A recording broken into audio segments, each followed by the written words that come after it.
Welcome back sa ating bagong YouTube channel. Ito ang pinakamaingay na YouTuber sa balat ng YouTube. Ako si Kabibig. Maglabag-labag natin mga Bisaya. Kumusta mo diha? Ay ito ang ating pag-usapan karang mga Bisaya at mga lahat ng mga subscribers ko dito. Kakalungkot lang Kabibig kasi si PRRD hindi lalahok sa ICC confirmation hearing. Kahit sa video, hindi magpapakita si Pangulong Rodrigo Roa Duterte. Paano na ito mga kabibig? Ano to strategiya ni Pangulong Rodrigo Roa Duterte? Or parte ito ng defense team, strategies para mahikayat ang pre-trial chamber na talagang unhealthy si Pang Duterte, na ipapakita nila na hindi kaya ng former president ng Pilipinas na a-attend sa confirmation hearing niya kahit sa video man lang. Naku po mga bibig, ito yung balita ngayon ni Attorney Kaufman. Baka ano ba, nangihina si Pangulong Duterte? Pagod ang kaya. Kasi nabasa ko ha, ito kasi Duterte won't participate in ICC confirmation hearing via video. Ay natin kabibig ha. Former President Rodrigo Duterte will not take part via video conference at his confirmation of charges hearing, which is scheduled to start on February 23, his defense counsel Nicholas Kaufman said on Tuesday. According to the ICC website, the confirmation of charges will be on February 23 from 10 a.m. to 3 p.m. before the pretrial chamber 1 in courtroom. The subsequent hearings will be on Feb 24, 26, and 27. The prosecution, the defense, and the victims' lawyers will explain their arguments to the judges. Ito na.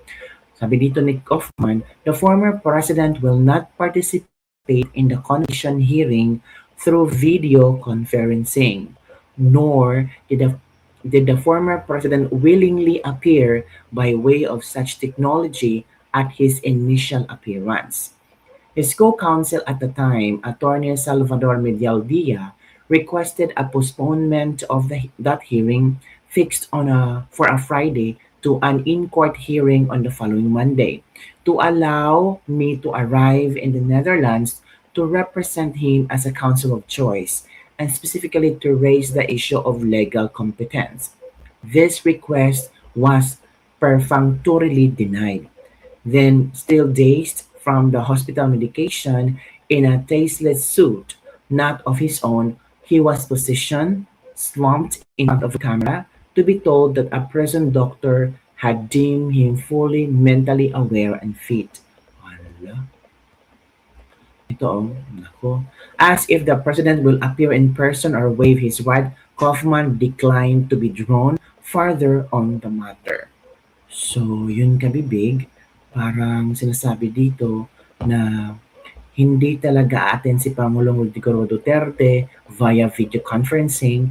Pero si Kaufman sinabi din niya na, hindi din siya nagbigay ng impormasyon kung a-attend si Pangulong Duterte or nag-waive sa kanyang rights or a-attend si Pangulong Duterte in person mga kabibig. Marami na kasing excited na makita si Pangulong Duterte. So kung kumusta na ba siya, okay lang ba ang kanyang kalagayan, knowing na maraming mga speculations, maraming mga news na his health is deteriorating. So sana okay lang si Pangulong Duterte. Kahit man hindi siya maka-attend via video conferencing, okay na yung kabibig. Ang importante dito is malaman natin yung mga charges niya at kung crimes against humanity ba talaga yan. Kasi konti lang yung mga sinasabi doon na kasalanan, konti lang yung biktima. Paano crimes against humanity? Diba kabibig? So eto ha, sabi dito ng isang lawyer mga kabibig na itong kaso ni Pangulong Duterte ay parang kulang ang mga ebidensya o kabibig. Parang minamadali, parang talaga merong walang sapat na ebidensya. So makinig tayo kabibig sa statement ng isang lawyer para mabigyan tayo ng impormasyon hinggil sa nangyayari kay Pangulong Rodrigo Duterte. Ito kabibigay, share ko sa inyo ang video at pakinggan natin talaga. Let's watch this video. Hindi sila confident sa kanilang mga ebidensya.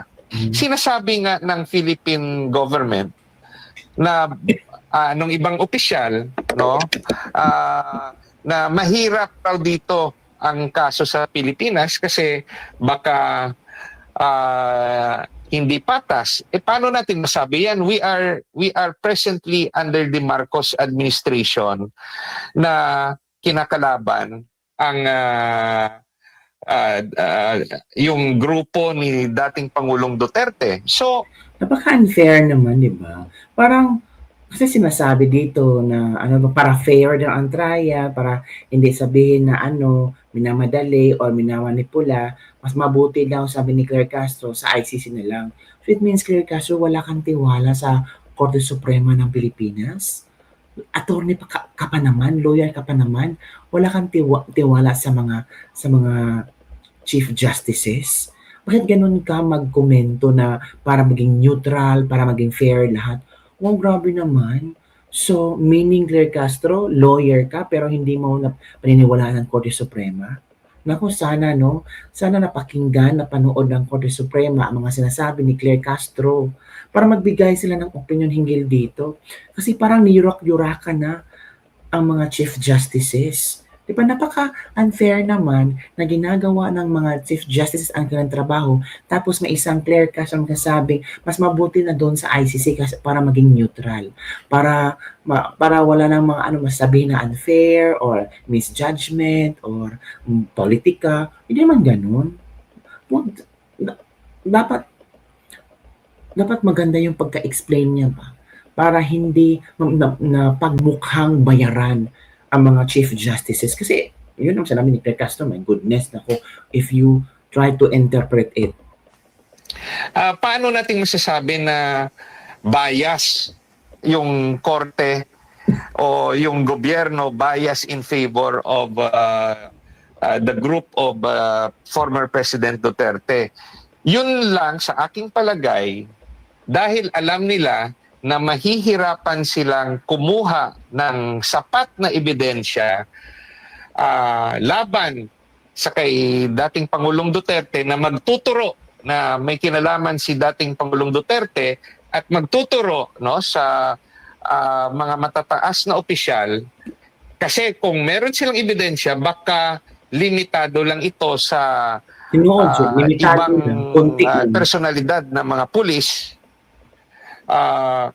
Kaya mas mamarapati nila na sa ibang bansa na lang yung pagdinig ng kaso, kasi alam nila na ikukulong yung mga nasasakdal habang nililitis ang kaso. At alam natin sa kasong ito, hindi lang ito matatapos sa 1 taon, 2 taon, 5. Napaka-unfair, no? Hindi ka pa binasahan kung ano yung mga charges mo, pero pinakulong ka na. Katulad ni Pangulong Duterte, magwa 1 year na bago basahan kung ano ang mga charges niya. I-predict kung ano ba, guilty or not guilty. Diba? Taon, baka ang kasong ito, baka aabutin ng 10 taon o mas mahigit. Dahil, imagine mo, ilan ba yung gusto nilang witnesses? Parang nabasa ko yata, kung if I'm correct, 300 to 500 witnesses for the prosecution. Ilan naman yung witnesses for the defense? Sa 1 taon, ilan ba yung pagdinig? Correct. So, they will try to pursue this case na nakakulong yung mga akusado. Correct. Habang yung mga nag-aakusa nasa labas, nag-enjoy sa normal na buhay. Totoo. Yung mga akusado, haharapin ang kaso sa ibang bansa, nakakulong, at aabot na ito sa next administration. Correct. Na gusto nila sila pa rin ang magkokontrol. Yan na. Attorney. So yan yung sa aking palagay, dahil if they feel strong na malakas ang kanilang ebidensya, dapat final na nila dito sa Pilipinas itself. Ba't pa nilang itatapon doon sa ibang bansa? Agree, mga kabibig. So yun na nga. Parang kulang na kulang mga kapipi. Yun ang mga komento ng ating mga netizen. So dapat talaga kalampagin natin ang Korte Suprema. Kasi minamaliit na ni Claire Castro yan eh. Dapat kalampagin na ng ang Korte Suprema. Ito kabibi, makinig tayo. Dapat ang Korte Suprema hindi na patagalin ang isyong ito. Opo. Dapat. Paano naman ninyo nababasa itong hamon ng Malacanang na sinasabi nga huwag magtago kung hindi guilty? May obligasyon ho ba ang mga pinangalanan na makipag-ugnayan din po sa ICC? Individual na desisyon yan ng mga akusado, no? Kasi both sides meron silang karapatan, both sides tama sa kanilang paningin.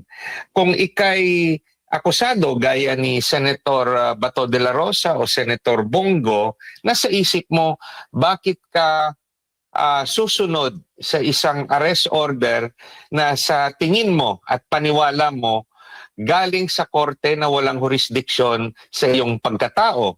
That is to your mind crazy, no?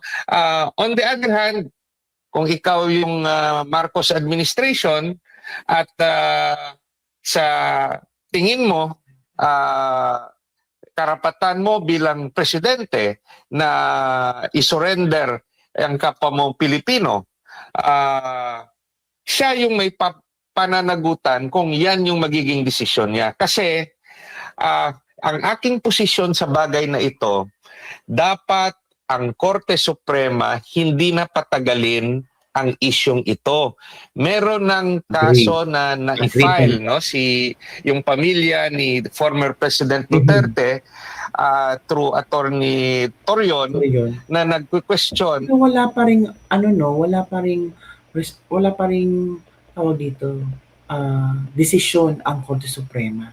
Sana magbigay na silang desisyon, lalo na't malapit na ang hearing sa charges ni Pangulong Rodrigo Duterte. Baka makakatulong ito mga kapipig.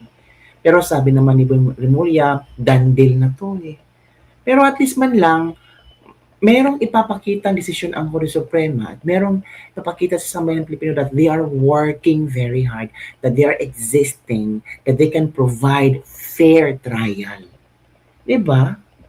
No, sang ginawa ni PBBM na pagpapadala kay former President Duterte sa ICC.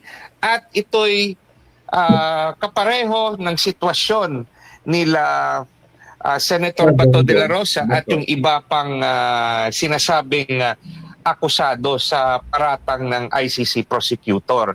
So, yung punot dulo ng usaping ito ay nasa kamay ng Philippine Supreme Court. Tama. At ako'y nananawagan bilang isang abogado at isang Pilipino na dapat tapusin na ang isyong ito at magkaroon na ng desisyon ang ating Korte Suprema gaya ng pagdesisyon ng ating Korte Suprema sa first impeachment complaint laban kay VP Sara. Kasi habang hindi dinisisyonan ng Korte Suprema ang isyong ito, hati ang bansa kung ano ba talaga ang legal at ano ang susundin.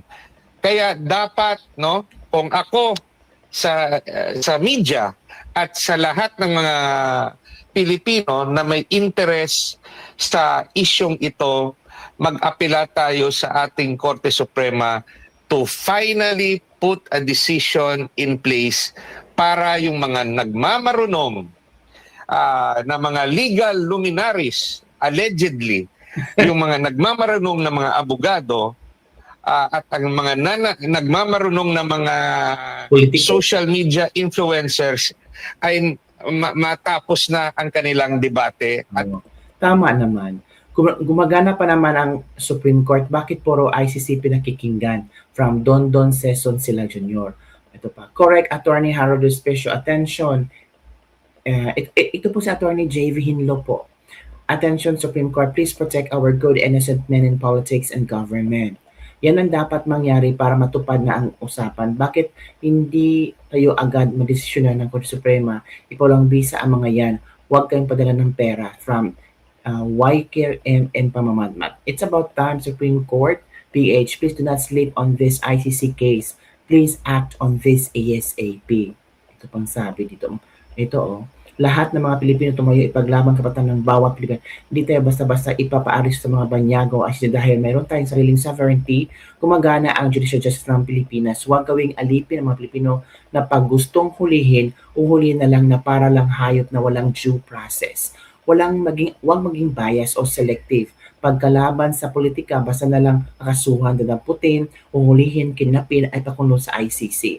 Manindigan ang lahat ng mga Pilipino sa Pilipinas na hindi tayo mga hayop na basta na lang damputin dahil gusto nang nasa posisyon ng gobyerno dahil ayaw mabisto ang pagnanakaw sa kaban ng bayan at galing sa taxes ng mga Pilipino. From Merna Hatake Yama. So yun po ang ilang mga komento ng ating mga netizens. Ikaw, ano ang inyong komento hinggil dito? Tama ba sa Atty. JV Hinlo na kalampagin ang Korte Suprema at magbigyan ng desisyon? Pero worried ako kay Pangulong Rodrigo Roa Duterte na sinabi ni Kaufman na hindi siya aatin sa kanyang confirmation hearing kahit sa video conferencing. Hindi din siya nagpaabot na aatin siya in live or ano ba, mga bibig. So maghintay-hintay tayo sa February 23 kung ano ang kaganapan, kung makikita ba natin si Pangulong Rodrigo Roa Duterte o hindi. Mga kabibig, don't forget to like, subscribe, and share this video. Bye everyone, see you next time.